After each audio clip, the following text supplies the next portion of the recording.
These huge shoulders and this no neck, and this just head was the size of my body.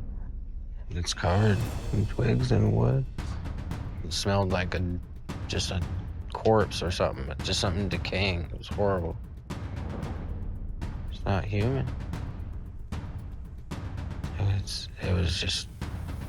It was a beast. A quiet stretch of forest, a camera rolling without warning. What it captured has left even seasoned researchers silent. A figure moves through the tree line, steady, unhurried, impossible to ignore. The footage isn't polished or staged, it's raw, it's real, and it's already sparking questions that no one seems able to answer. High above the world, where the air thins and silence feels endless, stories whisper through the snow. They speak of something ancient, a shadow that moves between ridgelines, leaving behind prints too large to belong to any man. Some call it a myth, others call it the Yeti. But to those who've seen it, the name carries weight and fear. In April of 2019, a startling report rippled across global news. The Indian Army claimed to have found massive footprints near Mount Makalu, deep in the Himalayas. The prints measured 32 inches long and 15 inches wide, far too large for any known species. Photos showed clean impressions trailing across the untouched snow. To the locals, the shape was unmistakable. It was the mark of the Yeti. The creature they described stands between 6 and 8 feet tall. Its frame dense with coarse brown or reddish hair. Locals say it walks upright, with a heavy, deliberate gait and a head shaped like a cone. Western stories often paint it white, the abominable snowman. But in the Himalayas, witnesses speak of darker shades blending into rock and ice. Some call it a guardian, others call it a warning. Physical descriptions are very consistent in terms of standing anywhere from 6 to 7 to 8 feet tall, completely covered in hair, and most importantly, walking on its hind legs like a man. There's been this perception on the part of many people that the Yetis are white. Yetis are almost always brown or reddish. The difference would be the Banjankri of Nepal. That Yeti is golden. For decades, the Yeti and Bigfoot have been compared, as if they are kin, two faces of the same mystery. But their tracks tell a different story. Bigfoot prints look human-like, while Yeti tracks show a wide splayed shape, the big toe set apart like that of a great ape. And where Bigfoot is often described as curious, even gentle, the Yeti carries a far darker reputation. This is the real me. This is the 15-year-old that saw him, not the educated 50-year-old who, can write it down on paper and logicalize it all and put it in a little box and make it nice and safe for myself. This is how I feel when I'm in the wood. The minute it goes dark, the minute it gets dusk, I'm gone. I can't do it. I think he's behind every tree. I think he's going to pop up in front of me. Why would he do it? He wouldn't do that. It's ridiculous. But that's the only way I can prove that I saw something that scared me this much. In the mountains of Nepal and Tibet, tales of Yeti attacks are woven into generations of fear. One story tells of a man tossed into the air again and again, like prey in the claws of something powerful. Others speak of the Yeti's rage, of dismembered bodies found after a night of strange howls. Among Sherpa communities, the creature is both feared and revered, a spirit of the mountains, punishing those who trespass or show disrespect. They say the Yeti defends the sacred peaks, that if you break the silence or dishonor the land, it comes for you. But how could such a being survive where life barely clings to the rock? Some believe it descends at night, hunting through lower valleys before retreating into snowbound caves. Others think it hibernates, waiting for the air to grow cold again.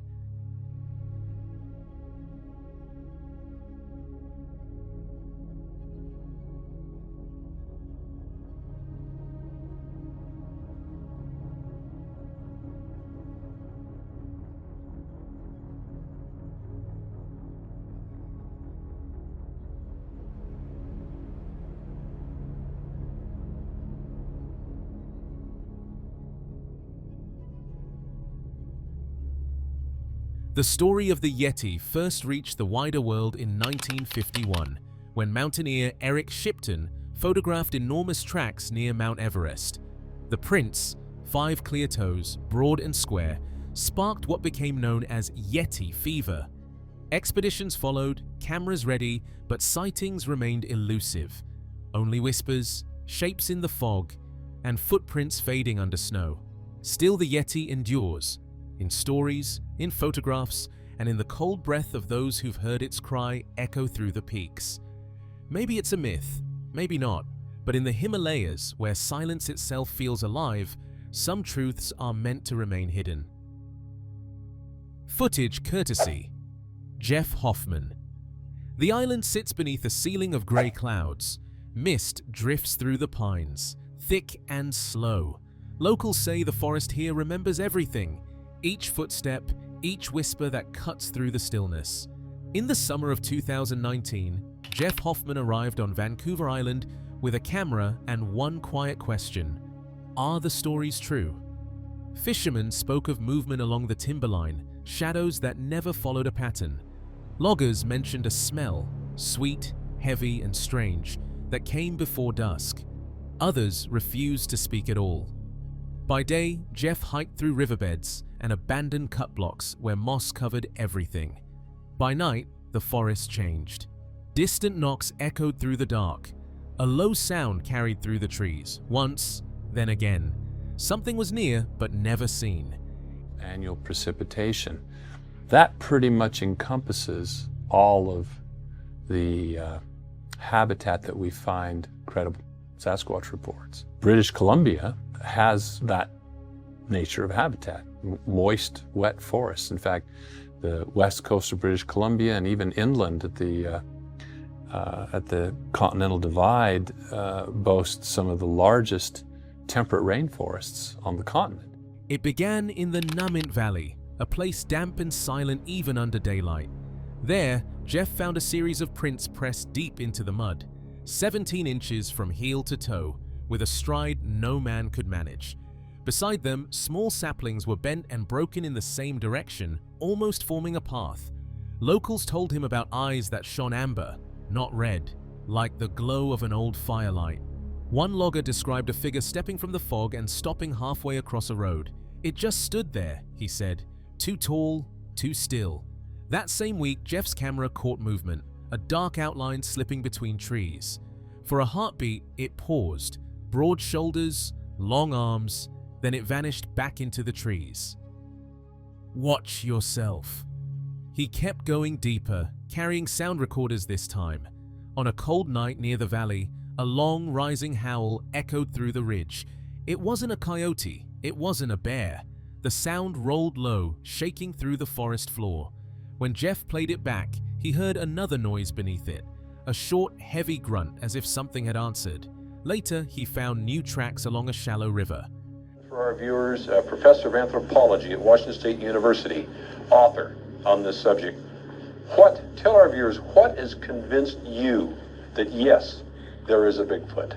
Well, the first thing that convinced me was back in 1970 when I saw and studied a pair of footprint casts from up in the northeastern corner of Washington.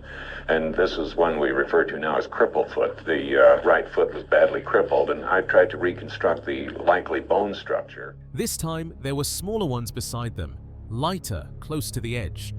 Jeff began to realize he wasn't just tracking something alone. The pattern felt deliberate, almost protective. At camp, the crew left apples and stones near the trail as gifts. Each morning they found them rearranged, not taken, not eaten, just moved, as if something understood the gesture. On his final night, rain came soft and steady, tapping the tarp above his head. He spoke into his recorder quietly, almost to himself. "I came here looking for proof," he said, "but maybe proof isn't what matters." Beyond the firelight, something shifted in the dark. A faint silhouette crossed the edge of camp and slipped into the fog.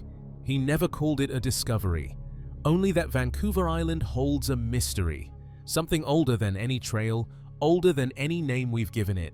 And maybe some truths aren't meant to be found. Maybe they're meant to stay out there, walking the forest line, watching in silence.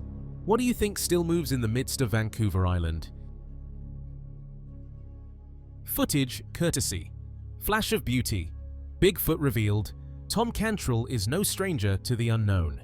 A fifth-generation native of the American West, he's spent more than 6 decades walking the quiet edges of wilderness, following the tracks of something most people still call a myth. His fascination began back in 1958 when the Bluff Creek discoveries first made headlines. Strange, human-like footprints stamped deep in the California soil. That was when the world first heard the name Bigfoot. For Tom, it wasn't just a mystery. It was a calling. Over the years, he became more than a witness. He became a student of the wild, a veteran, an author, a storyteller. His life traced a path through the deep forests of the Pacific Northwest, the shadowed valleys of Washington, and the cold stillness of Alaska. He didn't go searching for monsters. He went searching for understanding. One morning on the coast of Washington, that understanding came quietly. The river was swollen from rain, the air damp and cold. Tom stood knee-deep in the water, fishing for salmon, when the forest around him fell into silence.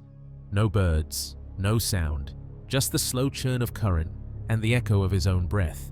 Then, a splash, heavy, measured. A newspaper article appeared in Santa Rosa Press-Democrat in Northern California, talking about a sighting in Northern California where a cat skinner had come to work one Monday morning. They were living in camp, which meant they went home on the weekends and then came to work all week and lived in camp all week long. And they were up on Bluff Creek building the roads that Bob Gimlin and Roger. He turned. Across the river stood a figure, tall, broad, and still. Its fur was dark, wet, glistening with sunlight that filtered through the mist.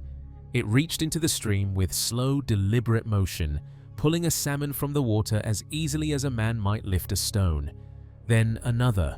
Each one it pressed against its chest, testing. Some it kept, some it threw aside. Tom realized it wasn't random. The creature was separating the live from the spent, keeping only the fish ready to spawn. That wasn't instinct. That was what I thought. Precision, intelligence.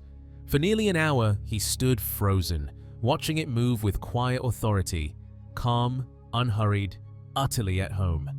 Then, from the tree line, came a second figure, smaller, slighter, carrying what looked like a juvenile, a family. They moved together with grace, the young one splashing near the shallows before disappearing back into the trees. Tom didn't reach for his camera, he didn't call out, he just watched, knowing the moment would never come again. About ghost town when we were there, but it had been several years before. And those are the type of things that set me up for meeting my teacher. It was a marvelous thing, I will tell you that, though. It was marvelous sitting there. By the time I got done, it was dark. Everybody wondered where I was, because I took my gold pen along, and they thought maybe I'd struck it rich. You know? Oh, no. But he said later that it was the first time he truly understood them, not as beasts, but as a people. They hunted, they chose, they cared for their young. They lived by rhythm and reason, not violence. In that quiet valley, Tom felt something shift, a sense that these creatures weren't hiding from us out of fear, but out of choice. Years later, he would speak of other moments, soft whistles in the dark, eyes that glowed like warm firelight, shapes moving at the edge of camp. He believed they knew him, recognized him, that they understood more than we imagine. In his final years, Tom spoke of them with reverence, not as a legend, but as neighbors. He said they lived among us, quiet, patient, waiting for us to be ready to see them for what they are. And when he remembered that morning by the river, his voice would soften. They're smarter than we are in ways we've forgotten, he said. Maybe that's why they stay hidden. From the frozen peaks of the Himalayas to the misty forests of Vancouver Island, the stories remain the same. Footsteps too large, shadows too quiet, and a presence that refuses to fade. Maybe they're not myths at all. Maybe we're just not ready to believe. Footage courtesy. Travel Channel. Roger always said the memory came in pieces. flashes of sound, smell, and fear. He had been deep inside the river valley, somewhere within the team's target zone, when everything went quiet. Years later, under hypnosis, those memories began to surface. The therapist's voice was calm. "Close your eyes," she said. "Breathe. Go back to that night." And slowly, Roger did. At first, he heard it. Water breaking, footsteps splashing in the shallows, each impact heavy, deliberate, getting closer. The sound echoed through the dark until it was right beside him. He could see it now, silvered by the moonlight, a shape too large to make sense. Its smell hit him first. Thick, rotting, animal and earth. Then the shoulders. Massive, no neck, the head almost merging into the body. He pressed himself to the ground, terrified to move. The creature was covered in twigs and moss, as if the forest itself had grown over it. Roger said it looked like it was wearing the woods, camouflaged in bark and branches. I hear noises coming from far away, splashing. 2 feet running in the water. Splash, splash, splash. It's real close. And what happens next? I could see it in the moonlight. It smelled so bad. It was so big. I got really low to the ground and didn't want it to see me. The therapist asked if he'd thought of using his rifle. He said yes, but he didn't, because in that frozen moment, he couldn't be sure it wasn't human. It had to be a man, he whispered, but it wasn't. When he was asked if it belonged to this world, Roger nodded. "Yeah," he said quietly, "but we don't belong where they live."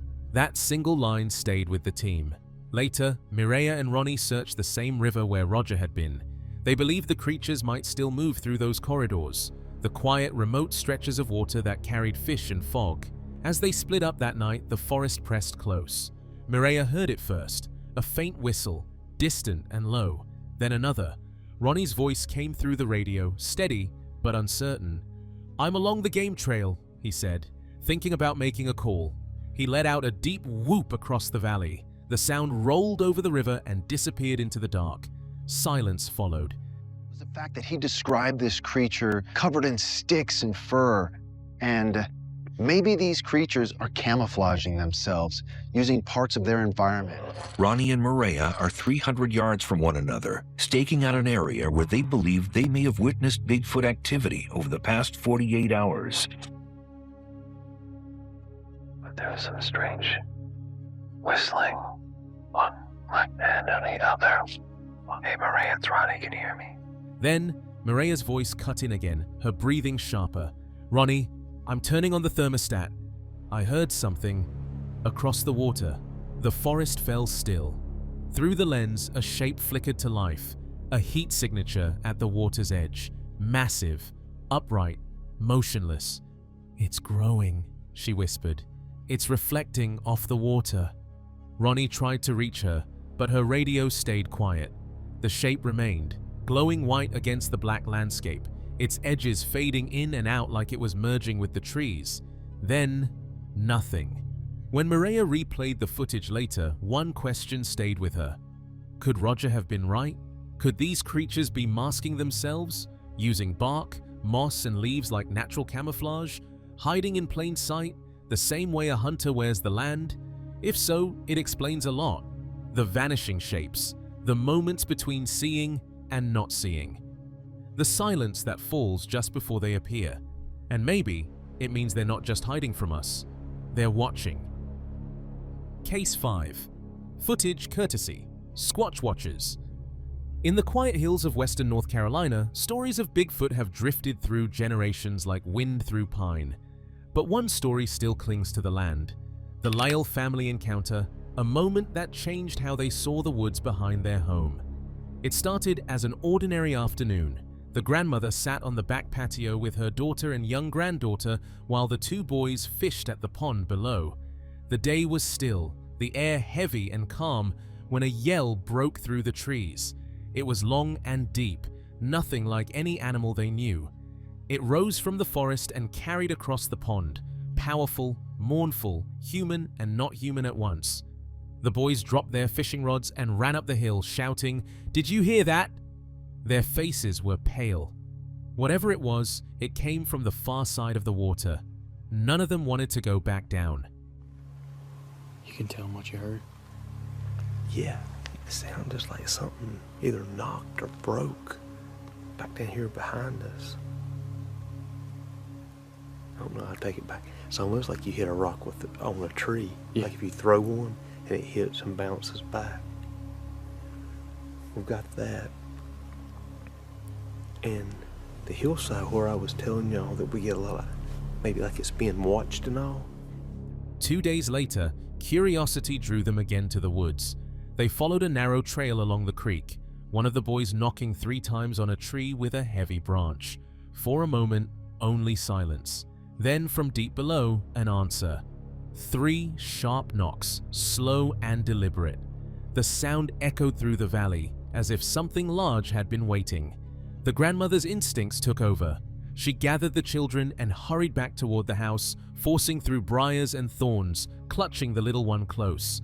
Behind her, the echoes continued, measured and strong. She said later it felt as if something intelligent was mimicking them. What unsettled them most was the daylight. No darkness to blame, no tricks of sound or shadow, just an open afternoon and a reply from something unseen. Later that week, her son Rex got a call from his daughter down the road. Something was screaming by the river. The sound was raw and powerful, like nothing human. He grabbed his camera and went toward it, but the closer he came, the farther it moved, as if it knew he was coming. By the time he reached the clearing, the forest had gone still. Only the river kept moving. There's something moving to the right of us. But it sounded, man, it sounded like something. It's like through the water.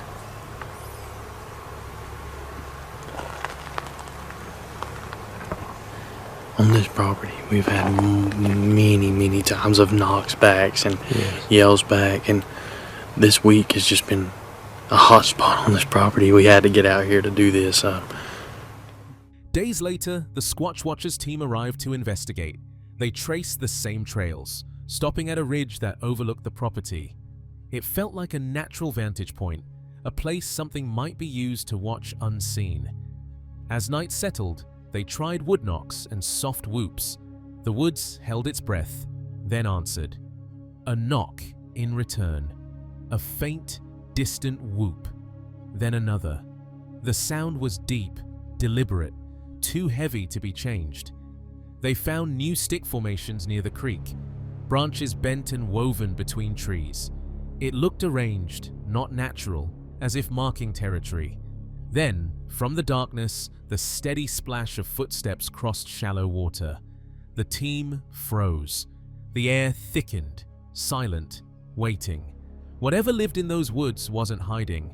It was listening and answering. And maybe it always has been. Footage courtesy. The I Believe in Bigfoot project, high in the Sierra Nevada mountains, where the trees close in and daylight fades fast. A group of hunters once heard something they couldn't explain. It was 1971, deep in the California wilderness, a place few had ever dared to camp. Among them was Ron Moorhead, a man who came to those woods for solitude, not mystery. What he found instead would follow him for the rest of his life. The men had been tracking deer through a remote basin when night fell. Their small camp sat at the edge of the tree line, surrounded by endless forest. As they gathered by the fire, a sound rose from the darkness. Not an echo, not a call from any known animal, but a voice. It started low, almost like talking. Then it changed, rising in pitch, quick, expressive, like language.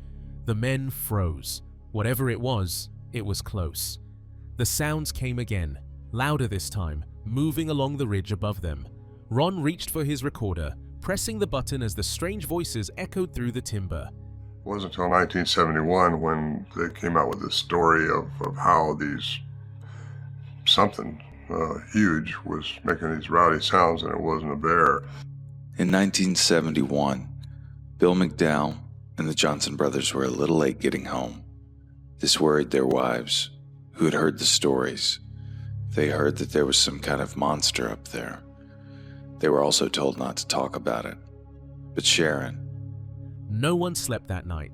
The creatures, if that's what they were, circled the camp, growling, whooping, even laughing. The trees trembled under their weight. But what struck Ron most wasn't fear. It was a curiosity. The voices weren't random. They were communicating.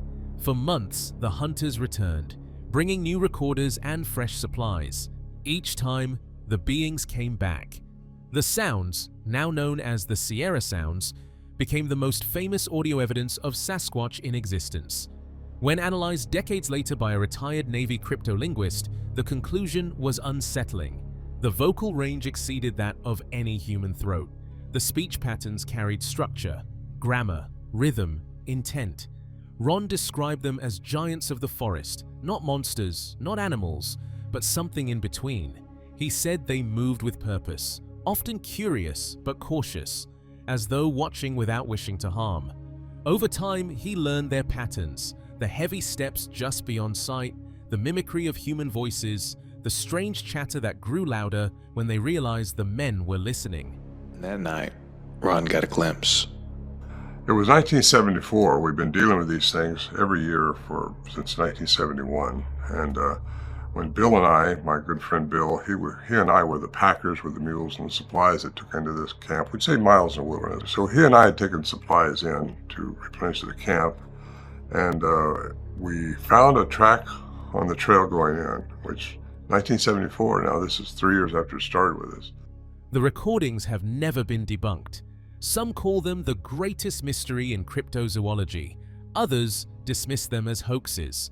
But even now, 50 years later, the sounds remain as clear as the night they were captured.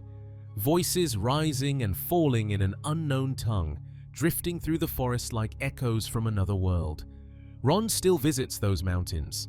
He says the forest feels alive, that when the wind dies and the world goes still, he can almost hear them again. The same cadence, the same unearthly tones carried between the trees. He doesn't claim to understand what they are, only that they exist, intelligent, aware, and ancient. And maybe that's what draws him back each year. Not proof, not fear, but a strange kind of respect for the voices that still linger, somewhere in the wilderness, speaking a language only the forest understands. Footage courtesy: Rocky Mountain Sasquatch.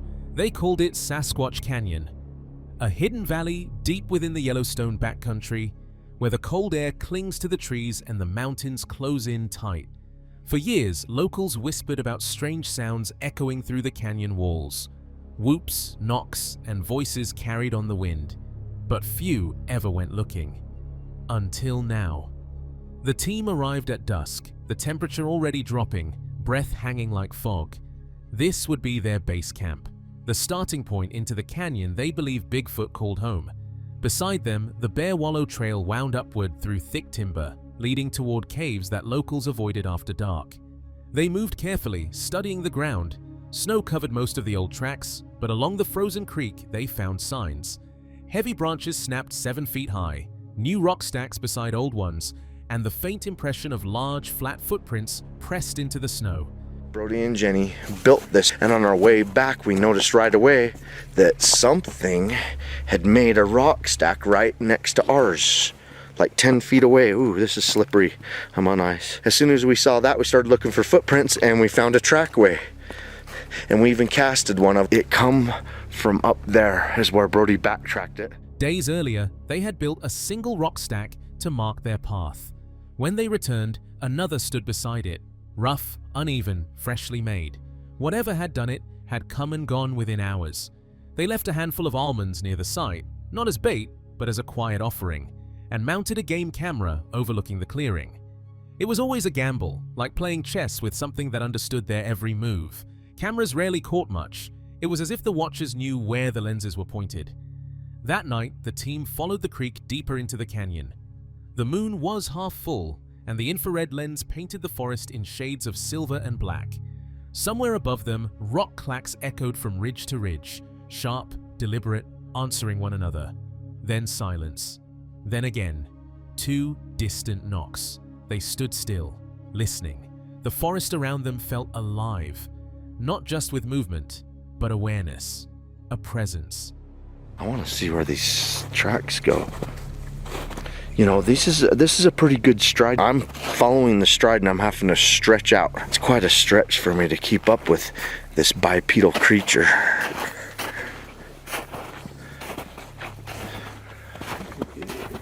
This is a real creepy area here. We've smelt it here before, dude. There's a freshwater spring here, by the way. Soon came the smell, musky, sharp, and animal, the kind of stench that burns the back of the throat. They had reported it before, always in the same area, near the Bear Cave waterfall. Some said it was the scent of fear, others, a warning. Following the sounds, they found more tracks, wide, deep impressions stretching farther than a man's stride. The pattern was uneven, old but unmistakably bipedal. Something had been moving parallel to them along the slope. Rocks shifted in the darkness. Something threw a stone, not close, but close enough to remind them they weren't alone. No lights, only the soft red glow of the camera. They whispered to one another, not from fear, but from respect. This was its place, the creature's canyon, the same ground it had walked for generations. Before leaving, they stopped near the spring that fed the creek. The night was still, only the water moved. Then, from deep within the trees, came the faintest sound. A whoop, low and drawn out, almost human. They didn't chase it, they just listened. And for a moment, it felt like the canyon itself was breathing, aware, waiting, and very much alive. Footage courtesy, Small Town Monsters. In the quiet stretch of land between Ashland and Loudonville, Ohio, the woods seem ordinary at first glance. But by nightfall, something changes. The forest still grows, the air thickens, and for those who've stayed long enough to listen, strange sounds rise from the Mohican River, deep, deliberate, and close. Sonia Horseman still remembers the night in 2013 when her world tilted. She'd driven to the edge of Mohican Dam to clear her mind, the car parked beneath the last light of dusk. A heavy fog rolled off the water, settling low and silent. She thought she was alone. Then came the smell, musky, wet, like rotting earth. It filled the car, clinging to the windows. At first, she thought it was a deer, but then she saw movement, a tall, broad shape shifting just beyond the headlights. It moved slowly, cautiously, like it was aware of her watching. Then the eyes appeared, two glowing orange-red orbs, fixed and unblinking, reflecting from a height no human could reach. They were having summer camp, and it was when the teens were there, and that they were coming like really frightened back to the counselors and saying there was something in the woods, like a man, but they couldn't really see it, with orange eyes that kept looking at them. And then another group of teens saw it outside of the cabin, and some saw it by the fire pit. She froze. The figure stepped forward, massive and silent, its outline framed by the dim glow of her headlights. Her instincts screamed to leave, but her hands wouldn't move. It wasn't just fear, it was disbelief. The mind trying to make sense of something it had never known existed. When she finally started the engine, the figure turned its head sharply toward the sound, as if curious rather than threatened. Then, with one stride, it vanished into the trees. Sonia didn't tell many people at first. In small Ohio towns, stories like that don't travel far without changing shape. But years later, when she met investigators documenting encounters around the Mohican region, she realized she wasn't alone. Others had seen the same eyes, the same height, the same smell. Locals call the creature Old Orange Eyes. Reports date back to the 1970s. A towering humanoid seen near Lover's Lane, often described as having glowing eyes and a heavy, deliberate gait. Police once searched the area after multiple sightings, but nothing was found. Only the silence of the woods remained. When eyeshine is noted as a feature of a Bigfoot sighting, the color is often a distinguishing mark. While there are plenty of accounts in which no eyeshine is reported, Many others relay the observation of glowing red eyes. This detail raises numerous questions touching on both natural and supernatural issues. When variations occur, they are highly intriguing because of their rarity, making the legend of Old Orange Eyes a peculiar standout. It begs the question, are luminous orange eyes in any way a common aspect? What stands out in Sonia's story is consistency. The same region, same features, same sense of presence. Researchers believe the Mohican Corridor connects to a larger route of waterways and forest systems stretching across central Ohio, a path large enough for something, or someone, to travel unseen. Today, Sonia still avoids the dam after dark. She says she can't forget those eyes. Not the color, not the way they watched her without blinking. They weren't just glowing, they were aware, intelligent. And maybe that's the hardest part to accept, that whatever's out there isn't just surviving in these woods, it's observing us too. Because sometimes, when the forest grows too quiet and the wind carries nothing but your own breath, you realize the truth that many in Ohio already believe. You don't have to see it to know it's watching. Footage courtesy. Cursed, urban. Have you ever stepped into a forest where silence feels heavier than sound? Where every tree seems to lean closer, listening, waiting? That's the mood inside what's known as the Bigfoot Forest, a stretch of woodland where strange structures, knocks, and unexplainable screams have been recorded. Dan, the creator behind Cursed Urban, returned to this place on an early evening in September. It was still warm, the air thick with the scent of leaves beginning to rot, the season slipping slowly into fall. He wasn't expecting anything unusual. This trip was more of a quiet walkthrough, a chance to see the land in daylight and study the tree formations he had recorded before. But like most encounters, the unexpected comes when you're least prepared. Bigfoot hunting expert. I don't know much about this at all. So yeah, I usually get most of my info from the comments from people who were smarter than me in this subject, which is a while ago. And some people are saying that it could be a structure or a potential start to a structure with just how many interesting things have been accumulated. Moving deeper into the forest, Dan noticed something he had missed at night. A tall tree angled into what looked like the start of a teepee structure. It didn't appear to have fallen naturally. The tree seemed carried, almost placed. In Bigfoot research, such structures are often debated. Are they shelters, territory markers, or simply coincidences of wind and gravity? Just minutes later, the silence of the woods shattered. A scream rose from the direction of the suspected structures. Not the call of an animal, not the sharp bark of a coyote, but something that sounded eerily human. Dan froze. He described it as if someone had yelled the word help. That single cry shifted the calm exploration into a moment of raw unease. Driven by both caution and curiosity, he pushed forward. That was like a human scream from that way. That was definitely like a human scream. Dude, and that's the way the structures are too. Let's get over there. That's literally the exact same way the structures are, and I just heard that. That sounded like definitely a person. It almost sounded like they said help or something. The scream had come from the same area where he and a friend, Seth, once left offerings. Tinfoil coins that vanished, replaced by a neat pile of rocks. That exchange suggested intelligence, intent. And now the scream seemed to pull him back to that exact place. The forest grew heavier as he walked. Fallen trees blocked paths, their weight pressing into the earth as if shaping barriers. He called out, "Hello? Is there someone who needs help?" No answer returned, only silence, as if the woods swallowed his voice whole. At the structure site, he found more signs of disturbance.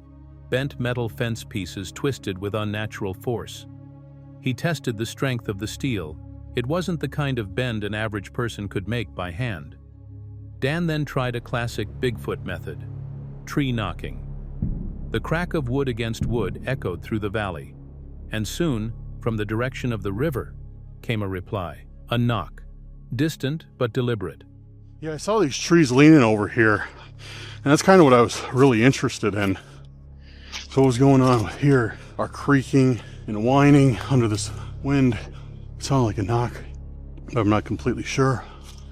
Yeah, I'm getting paranoid because all these trees. Could it have been coincidence? The wind?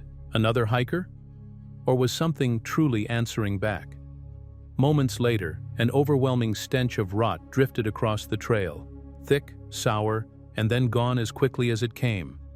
Veteran researchers often describe a foul, fleeting odor just before Bigfoot activity. For Dan, it was one more sign that he wasn't alone. So what do you think? Were those screams a cry for help, a trick of the forest, or the voice of something not entirely human? Footage courtesy, Wild Man of the Woods. In the quiet back roads of Grimes County, Texas, lies the Twin Rivers Wolf and Wolf Dog Sanctuary. Run by Catherine Howell and supported by veteran Bigfoot investigator Jerry Mills, this refuge was built for rescued animals. Yet in recent years, it has become the center of a mystery that neither of them expected to face. Catherine often walks the grounds at night to check on the 46 wolf dogs.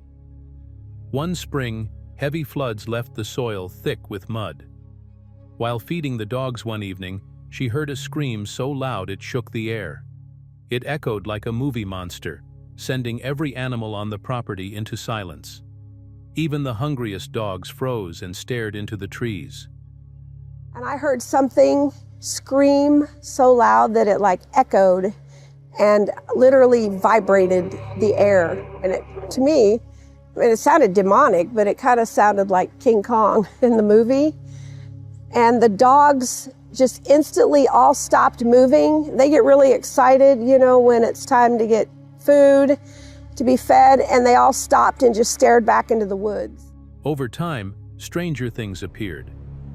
Decorative discs on the dog enclosures began disappearing. No one would dare step inside with so many wolf dogs, yet one by one, the discs were pulled loose and taken into the woods. Catherine and a volunteer named Amber then started finding massive footprints, three-toed tracks with claws sunk deep into the wet ground.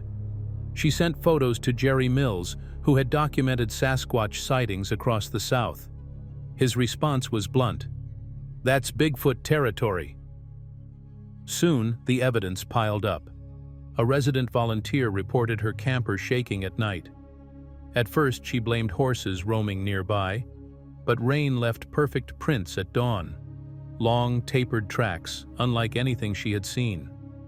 Hair samples with a coarse orange-tan color were later discovered, caught under the fifth wheel edge of the trailer.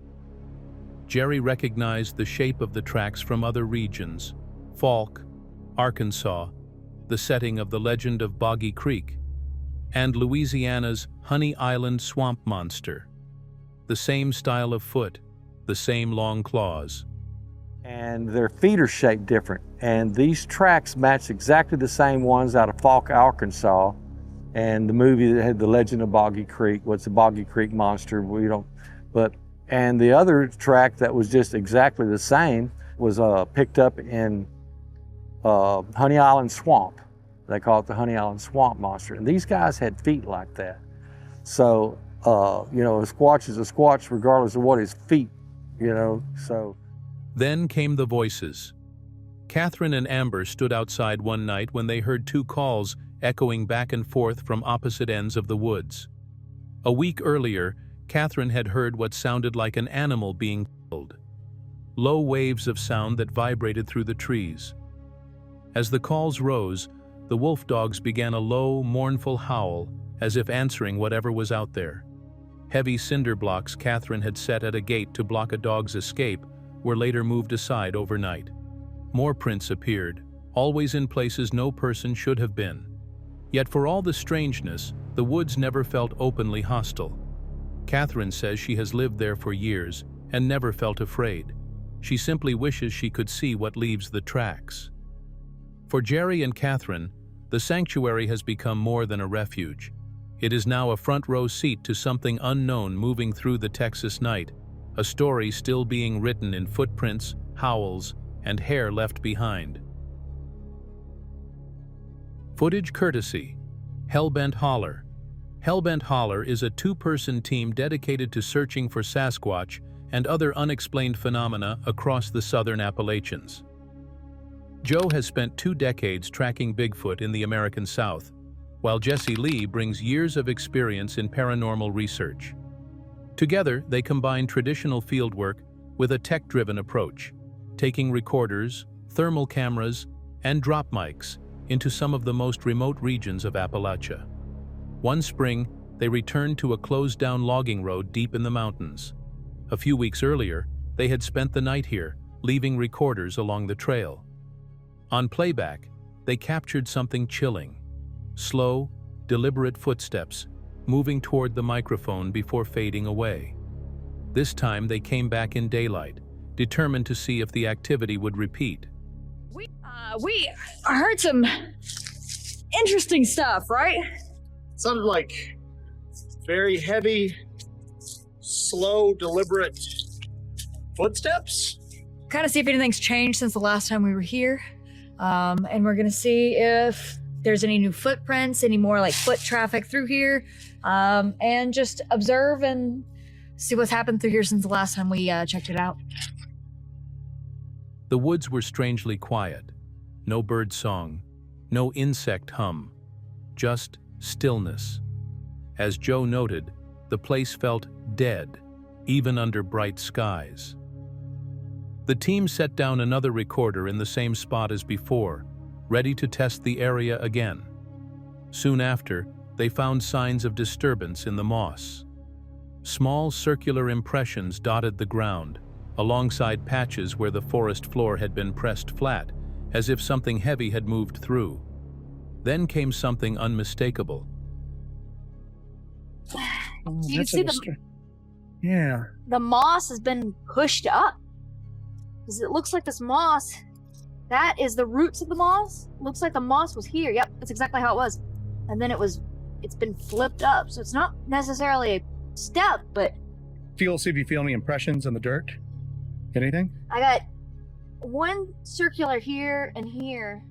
A patch of scat filled with hair, lying near a large print pressed deep into the soil.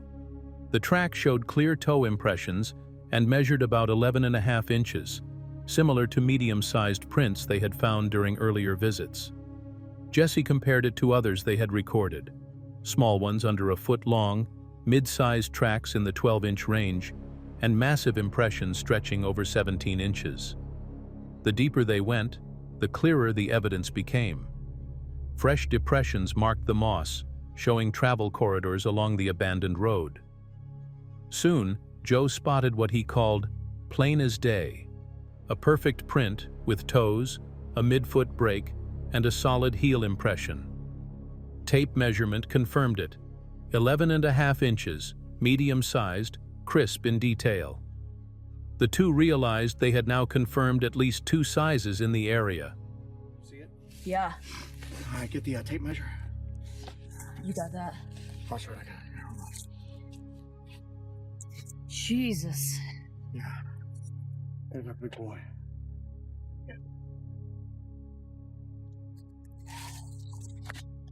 Oh, yeah. There's a left print. Look at that. Yep. Same one, 17.5. There you go. Same one. All right, same one. Here's the big one. But the moment that changed everything came just before dark. Moving toward a river bend, Joe's flashlight revealed a massive track. The tape stretched across 17.5 inches. The print was fresh, no more than a day old, with only a few pine needles lying on top. Moments later, another appeared close by, the same size and depth, left and right, proof of a very large individual. Look back through here. It's not even dark yet. Yeah. Look right here. There's big prints back through here, big depressions all back through here. Right here, look right here. Let your eyes just kind of settle. Yeah, I see it. Right through there. Can you get that on camera? It's camera and eyes are 2 different things, but Oh, it's mashed down. what you got? 18 inches. 18 by about 6.5 at the middle. As the sun dipped, the team felt watched. Strange noises echoed from the brush. A heavy, musky smell drifted across the path. Both Joe and Jesse admitted the sense of being inside something's home. Fresh, wet spots, not from rain or deer, appeared along the trail, as if something had been marking its territory. By nightfall, they had logged more prints, large, medium, and small, and the uneasy sense that multiple creatures might be moving together. For Hellbent Holler, the discovery ranked among their best. Fresh, undeniable evidence that something massive walked those mountains, leaving behind more than just tracks. Deep in the Monongahela National Forest, the crew of Beyond the Trail set out once more in search of answers. The nights here are long, cold, and quiet, the kind of silence where even the smallest sound carries weight.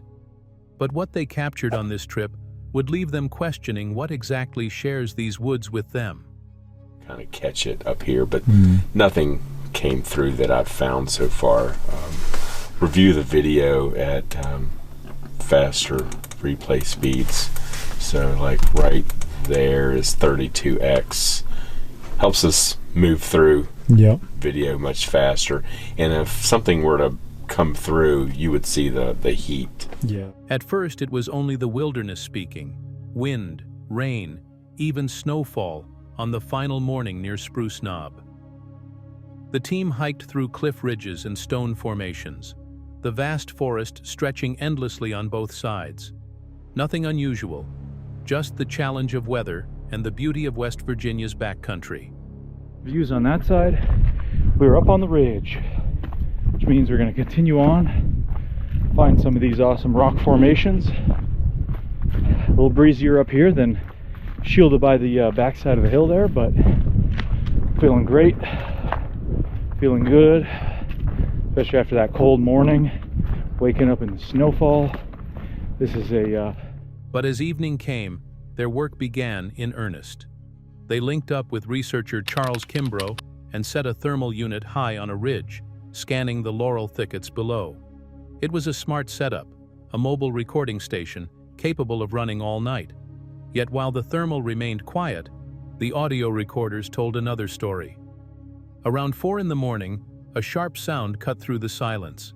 A single knock. Not natural, not random. Crisp, clean. Something deliberate.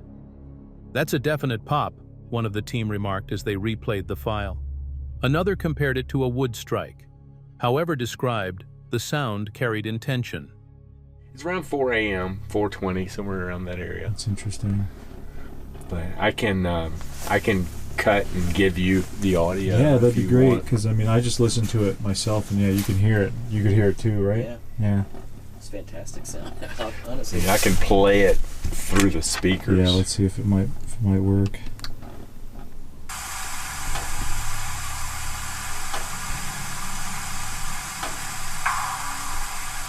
Yeah, that's pretty good. As they studied the spectrogram, faint percussive blips appeared before the loud knock itself, as if something was moving, preparing. It matched, almost eerily, another knock they had captured days earlier over 40 miles away near Dolly Sods. Two separate areas, two nearly identical sounds. Could this be the same presence shadowing their journey? Or was it proof that this behavior, knocking, is part of something much bigger in these mountains? Upon further review, this knock sound does not appear to be alone. This might be best heard via headphones, but pay attention to these blips that you see here on the spectrogram.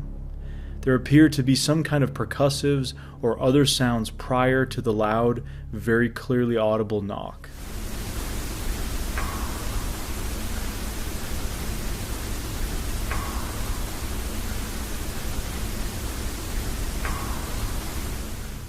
The following day, more subtle knocks were reported. One hiker, sitting near camp, swore he heard a deep wooden strike echo from the ridge. Today was good. You guys thought you heard a knock? Mike might have heard a potential knock in that direction, so that's where we started our hike. Others captured faint but similar sounds on recorders around 1:30 a.m. but I came kind of looking that way, and I remember I turned to see if like anyone else noticed it, and nobody else did. Probably not. And then you had mentioned you possibly got some knocks on your audio recorder. Yeah, I like to listen to those actually when you have a chance. I'm really curious about that. Maybe we can compare them to the one that Charles got. Yeah, what time were they in the morning? Do you remember? Late, like between 1:30ish, between like 1:30 and 2 a.m. When compared side by side, the patterns aligned almost perfectly, too consistent to ignore. Here's a comparison between the knock captured last night at this location and one of the knocks we captured near Dolly Sods a few nights ago, over 40 miles away.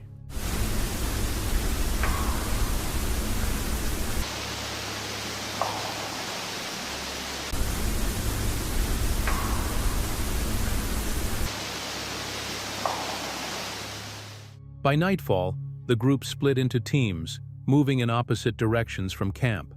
Audio recorders were left running. Calls and knocks were exchanged in hopes of stirring a response. The forest remained still, watching, waiting. The truth is, no one saw what made those knocks. No figure appeared in the thermal. No shadows crossed the firelight. But the audio remains. The sharp, undeniable crack in the night. In the words of the team, it was not natural, and so the question lingers. Was it wood on wood? Was it something else entirely? A mouth pop, a signal, a message? Or maybe, just maybe, it was a Sasquatch letting them know they were not alone. What do you think? Was this the sound of Bigfoot in the Monongahela? Or just the forest playing tricks in the dark? The team behind the Canna Creek Bigfoot expedition had already posted their field video when viewers began contacting them. Several followers asked them to highlight a specific section they believed showed a possible Bigfoot figure. Responding to the requests, the team revisited the raw footage, slowed it down, stabilized the image, and zoomed in to give a clearer view. This was more than just a curiosity. Shortly before filming the clip, they had documented what they believed to be compelling physical evidence. This is the section in our expedition video that a lot of people contacted me on and says, hey, will you highlight this part of the video? I think I see a Bigfoot shape back there. And I think this is the part that they're pointing out. I'm not quite sure, but I took a screenshot and here it is stabilized. In soft soil near the creek, they found a large footprint measuring 14 inches long and 7 inches wide across the toes. Weird how the microphone wasn't working here. I don't remember turning it off. Well, anyway, we get down and measure it, and it's right around 14 inches long from the furthest back of the hill and the longest toe. And then the toe splay at the widest distance is right around 7 inches wide. At the heel, just before it tapered, the print spread a little over 5 inches. The edges were clean, the soil deep enough to hold the impression, and at the front there appeared to be distinct toe marks. And then down at the heel, just before it starts to taper, it's a little over 5 inches wide. And we didn't find any boot tread in there or anything, and it was really splayed at the top, which a boot or a shoe does not splay out 7 inches. This was the best defined print of about a half dozen they had located that day. Most of the others were faint, but this one had stepped into perfect conditions for a clear measurement.